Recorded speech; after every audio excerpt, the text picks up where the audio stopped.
High everyone, welcome back to my YouTube channel Koyes lifestyle. So দেখো, সকালবেলায় ঘুমের থেকে উঠে আমার আজকে এক্সাম আছে অ্যাকচুয়ালি।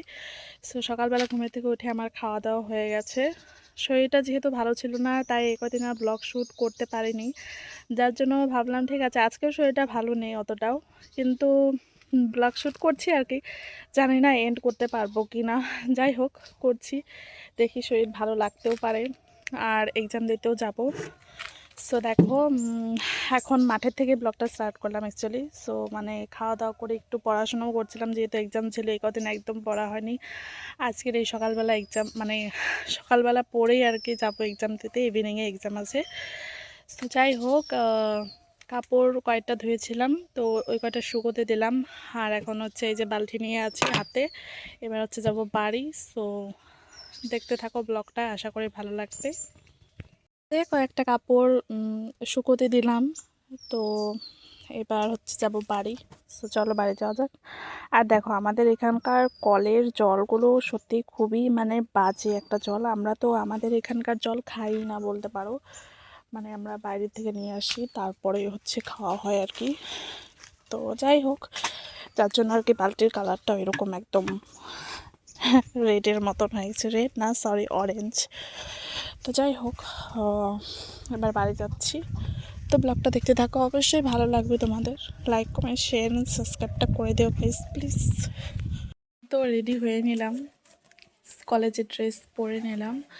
সো এবার বেরোবো বেরোবো মানে বেরিয়ে যেতাম এতক্ষণে, অ্যাকচুয়ালি বেরোনি, তার কারণ হলো মা আসছে, মা গেছে স্কুলে, মা আসছে আর কি, ফোন করেছিলাম।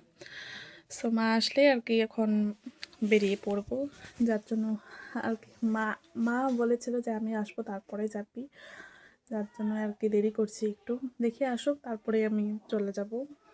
সো এক্সামের টাইমও হয়ে আসলো, আর বেশি টাইম নেই। সো আমাকে দেখে হয়তো বুঝতে পারছো না যে আমার শরীরটা খারাপ, কিন্তু বিশ্বাস করো সত্যি বলছি, একদম খুবই খারাপ অবস্থা আমার। এখন ঠিক আছি, আজকের হয়তো ভালোই যাবে, মানে সর্দি কাশি সব একেবারে এমনি এসে পড়ছে।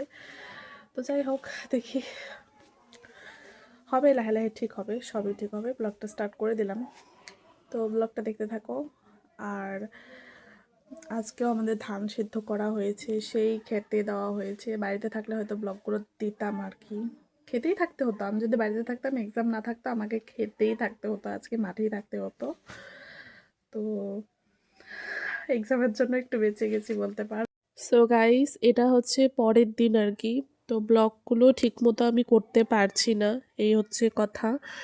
সো পরের দিন মর্নিংয়ে স্কুল ছিল, ওই দিন তো ওইটুকু ব্লগ, খালি কথা বলে কি বললাম কিছুই বুঝলাম না, ওইটুকু করেই স্টপ করে দিয়েছিলাম, আর কোনো ক্লিপ নেইনি। খাওয়া দাওয়া, বাড়িতে আসার পর শরীরটা আবার খারাপ লাগছিল, যার জন্য আর কি নিতে পারিনি।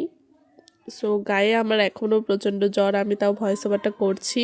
তো তারপরে দেখো, আমি এখন চলে গিয়েছিলাম মার সাথে, মায়ের অফিসে মাকে নিয়ে গিয়েছিলাম। সো ওখানে কিছু একটা ফাংশন হচ্ছিল আর কি মার। কি বিষয়ে হচ্ছিল সেটা হলো গর্ভবতী আর প্রসূতি মহিলার বিষয়ে কিছু একটা ফাংশন হচ্ছিল ওখানে, যাই হোক। সো সবাই গিয়েছিল ওখানে আর কি। তো ওইগুলো দেখা এখন হচ্ছে বাড়ি চলে আসবো আর কি। তো বাড়ি আসার পরে একদম সন্ধ্যার থেকে ব্লগ স্টার্ট করি। আমি কখন ব্লগ স্টার্ট করছি, কখন ব্লগ এন্ড করছি, আমার নিজেরই জানা নেই। সো সো আমি এখন রান্না করতে এসেছি, আর আমার মা আমাকে একটু মানে একটু বুঝিয়ে দিচ্ছে, একদম ভালো মতন রান্না করবি, অমুক তমুক হ্যান ত্যান এইসব বুঝিয়ে দিচ্ছে। সো আমি রান্না করতে এসেছি, দেখতে থাকো ব্লগটা, আশা। সো তোমাদেরকে তো বললাম এখন আমি মাছ রান্না করব। সো বাড়িতে আসার পরে আর মানে ব্লগ নেওয়া হয়নি, ক্লিপ নেওয়া হয়নি। সো একদম রাত্রে থেকেই স্টার্ট করলাম আর কি। রাত্রেবেলা আমি রান্না করতে গিয়েছি, যেহেতু এই কদিন মানে রান্নাঘরে ঢুকিনি, তো ভাবলাম ঠিক আছে আজকে একটু রান্না করিনি, মা বলছিল তুই রান্না কর গিয়ে যা। সো ঠিক আছে, আজকে এখন আমি আসলাম আর কি রান্না করতে। সো এখানে দেখো আলু বেগুন কেটে নিয়েছি, এবার হচ্ছে মাছটাকে ভেজে নেব। মাছটা কালকের মাছ, তো আজকে একটু ভেজে নিতে হবে, কারণ যেহেতু কালকের। সো মাছটা ভেজে না নিলে ভালো লাগবে না খেতে, যার জন্য আর কি এখন ভেজে নেব মাছটা। দেখো এক এক করে দিয়ে দিচ্ছি। তো এভাবেই রান্না করছি। সো দেখো আমি ভয়েস ওভার দিচ্ছি, প্রচণ্ড সর্দি লেগে গেছে, জ্বর তো আছেই, যার জন্য একটু অসুবিধা হচ্ছে, একটু মানিয়ে নিও তোমরা প্লিজ। সো দেখো কয়েকটা ছোট মাছ ছিল আর বড় মাছ ছিল, আমি মাছগুলোর নাম একদম জানি না, আর মায়ের থেকে যে জিজ্ঞাসা করব সেটাও আমার মনে নেই। সো এই হচ্ছে মাছগুলো দিয়ে দিলাম, এবার একসাথে ভেজে নেব। আর দেখো যেহেতু অল্প কয়েকটাই মাছ, তার জন্য আর এক্সট্রাভাবে কিছু করলাম না। কালকে বানানো হয়েছিল এক্সট্রা এক্সট্রা তরকারি আর কি, বড় মাছ দিয়ে আলাদা, তারপর ছোট মাছ দিয়ে আলাদা, কিন্তু আজকে আর সেটা করলাম না। আজকে সব একসাথে দিয়ে দিলাম, যেহেতু অতগুলো মানে বেশি মাছ না, একটু কয়েকটাই মাছ, ওই জন্য আর কি আলু বেগুন কেটে নিয়েছি। সো আলু বেগুন দিয়েই বানাবো। তো দেখো মাছগুলো ভাজা হয়ে গেলে আমি তুলে নিলাম। সো এবার হচ্ছে কড়াইতে জিরে ফোড়ন দিয়ে দেব, জিরে ফোড়ন দিয়ে দেওয়ার পরে কাঁচা লঙ্কা দিয়ে দিব, কাঁচা লঙ্কা দেওয়ার পরে দেন হচ্ছে সবজিগুলো দিয়ে দেব।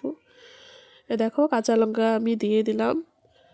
সো সবজিগুলো দিব, আমি ভাবলাম বেগুনটা হয়তো একটু গলে যাবে আগে দিলে, যার জন্য আর কি আলুটা আগে দিয়ে দিচ্ছিলাম। আলুগুলো দিয়ে একটু নাড়াচাড়া করে দেন যখন একটু হালকা রকম ভাজা ভাজা হয়ে যাবে তখন আমি বেগুনগুলো দিয়ে দেবো, যাতে বেগুনগুলো বেশি গলে না যায়, যার জন্যই আর কি আগেই দিয়ে দিলাম আলুগুলো। সো এখন আলুটা দিয়ে দেওয়ার পর একটু নেড়ে নেব, দেন হচ্ছে আলুর মধ্যে একটু লবণ দিয়ে দেব, কোনো কিছু দেবো না আগে, মানে আগে লবণটাই দিয়ে দেবো। সো লবণ দেওয়া হয়ে গেলে ভালো করে লাড়াচাড়া করে নেব যাতে মিক্স হয়ে যায় ভালো করে। লবণ দিয়ে দিয়েছি, তো লাড়াচাড়াটাও করে নিলাম। এবার একটু পরে হচ্ছে দিতে হবে বেগুনটাকে, বেগুন দেওয়ার পরে আমি সব মশলাগুলো দেবো, না হলে কি হবে এক্সট্রা করে আবার পরে দিতে গেলে হচ্ছে মশলাগুলো ঢুকবে না। সো যাই হোক দিয়ে দিলাম। দেখো বেগুনগুলো অনেক মোটা মোটা করে কাটা হয়েছে, কারণ চিকন চিকন করে কাটলে গলে যাবে আর খেতেও অতটা টেস্টি হবে না। সো এবার হচ্ছে নুন দিয়ে দিলাম আবার একটু, যেহেতু বেগুনে নুন দেওয়া হয়নি তার জন্য দিয়ে দিলাম। তারপরে এখন এক এক করে সব মশলাগুলো দিয়ে দেব, যেহেতু কাঁচামরিচ ভালোই কয়েকটা দিয়েছি, গুঁড়ো খাওয়া অতটাও ভালো না, যার জন্য কাঁচা লঙ্কাগুলো বেশি করে দিতে হয়। তারপরে হচ্ছে হলুদ দিয়ে দিলাম, হলুদ গুঁড়ো। তারপরে এখন হচ্ছে সব মশলাগুলো একসাথে দেব। মশলাগুলো দেওয়ার আগে হলুদটাকে ভালো করে মিক্স করে নিলাম আর কি তরকারিতে। সো তারপরে দেখো আমি খুন্তিতেই নিয়ে নিয়েছি, আমরা তো এটাকে খুন্তিই বলি, তোমরা কি বলো অবশ্যই বলো কমেন্ট করে। সো দেখো হালকা মরিচের গুঁড়ো নিয়ে নিয়েছি, ধনিয়া গুঁড়ো, জিরের গুঁড়ো নিয়ে এবার হচ্ছে দিয়ে দেবো। হালকাই নিয়েছি, অল্পই নিয়েছি, দেখে মনে হচ্ছে অনেকগুলো, বাট একটু নিয়েছি যাতে জাস্ট একটু কালারটা হয়, খেতে যাতে একটু টেস্ট হয়, ওই জন্যই। নাহলে গুঁড়োটা অতটা দেই না, ভালো লাগে না। সো যাই হোক দিয়ে দিলাম। তারপরে দেখো লাড়াচাড়া করছি, দেখে তো এখনও খেতে ইচ্ছে করছে, খুব টেস্ট হয়েছিল, দারুণ হয়েছিল খেতে। সো এই দেখো তারপরে হচ্ছে যখন ইয়েটা হয়ে যাবে, ভাজা ভাজাটা হয়ে যাবে, তখন জল দিয়ে দিলাম আর কি। জলটা দিতেও ভয় লাগছিল, কারণ হচ্ছে বেগুনগুলো যদি আবার বেশি গলে যায় তখন কি হবে। তো তারপরে দিয়েই দিলাম আর কি ভাবতে ভাবতে জল। দেখো তারপরে একটু লাড়াচাড়া করে নিচ্ছি। আমি তো রান্না করতে গেলে আমি লাড়াটাই বেশি লাড়ি, যতই বলুক না কেন মা এত লাড়িস না এত লাড়িস না, কিন্তু জানি না কেন আমি রান্না করতে গেলে আর কি দাঁড়িয়ে থাকতেই পারি না, আমার খুন্তিটা হাতে নিয়ে লাড়তেই হবে, এরকম হয়ে যায় আমি। তারপরে দেখো যখন দেখলাম বলক উঠে গেছে তখন দিয়ে দিলাম মাছগুলো, এক এক করে দিয়ে দিলাম সবগুলো। সো বড়গুলো আগে দিলাম আর কি, দুইটা লেজার পিস ছিল আর একটা ছিল মাথা, এই ছিল বড় মাছের মধ্যে, তিনটা ছিল। সো এখন হচ্ছে ছোট মাছগুলো দিয়ে দিলাম, যেহেতু রাত্রেবেলা গাইস একটাই পদ রান্না করেছি, আর কোনো কিছু রান্না করা হয়নি। আর দেখো আমি অত ভালো রান্না পারি না, ওই চলে যায় আর কি মোটামুটি। তারপরে মাকে বললাম, মা তুমি একটু চালটা ধুয়ে দাও না, কারণ আমার সর্দি লাগছে প্রচণ্ড, এত জল হাতাইলে আবার বেশি লাগবে। সো সো মাকে বললাম, মা এখন ধুয়ে দিচ্ছে। তারপরে হচ্ছে ভাতটা আর কি বসিয়ে দেবো আমি, মা ইয়ে করে দিয়ে যাবে ঠিকঠাক সব, তারপরে বসিয়ে দেবো। আর যেটা বলছিলাম গাইস, আমি অতটাও ভালো রান্না পারি না। আর দেখো একদম যে পারি না সেরকমটাও নয়, আমার মা আমাকে সব কাজই শেখায়, যে মানে পারতপক্ষে যতটুকু পারা যায় আর কি শেখায়। সো দেখো এখন শেখারও বয়স, এখন তো আমাদের শিখতেই হবে, তাই না বলো? এখনই যদি না শিখি পরে কখন শিখবো? কত কত মেয়ে মানুষ আছে দেখি কাজই করে না, আমার তাদের প্রতি সত্যি খুব রাগ হয়, কেন এমন করো? মায়ের হেল্প করাটা তো আমাদের একটা দরকার না? মার যখন অসুস্থতা হয় তখন তো আমাদের কাজটা করতেই হবে, কাজগুলো করতেই হবে সব, যার জন্য আর কি আমি মাঝে মাঝে রান্না করি, মাঝে মাঝে মার হেল্প করে দিই। তো তারপরে দেখো বলক হয়ে গেলে, মানে জাল হয়ে গেলে আর কি তরকারিটা নামিয়ে নিলাম দেখো। সো জানি না এখন দেখতে কিরকম লাগছে, অতটাও ইয়ে লাগছে না, কিন্তু খাইতে অনেক মানে দারুণ হয়েছিল। মা মানে ঘুমানোর সময় বলছিল, মা ভালোই তো বানিয়েছিলিস, তরকারিটা খুব টেস্ট হয়েছে খেতে, এই আর কি। তো তারপর হচ্ছে তরকারিটা থেকে রেখে দিলাম আর কি, তারপরে ভাত বসিয়ে দিলাম। ওই যে মাকে বলেছিলাম চাল ধুয়ে দিয়েছিও, প্রেশারে মা চাল দিয়ে গেছে, তো তারপরে হচ্ছে আমি ভাতটা বসিয়ে দিলাম। তারপরে দেখো মা বলছিল যে আমার তো রসুন খাওয়া লাগে, দেখো রসুনটা তরকারিতে দিইনি, তার কারণ মাছের তরকারিতে রসুন আমরা একদমই খাই না, ভালো লাগে না। এটা চচ্চড়ি হলে সেটার ব্যাপারটা আলাদা, এইখানে একদমই ভালো লাগে না আমাদের। আর রসুন খাবে হচ্ছে মার হচ্ছে একটু গায়ের ব্যথা আছে আর কি, বাত বিষ যেটা বলি আমরা, তো তার জন্যই আর কি রসুনটা ভেজে নিচ্ছিলাম।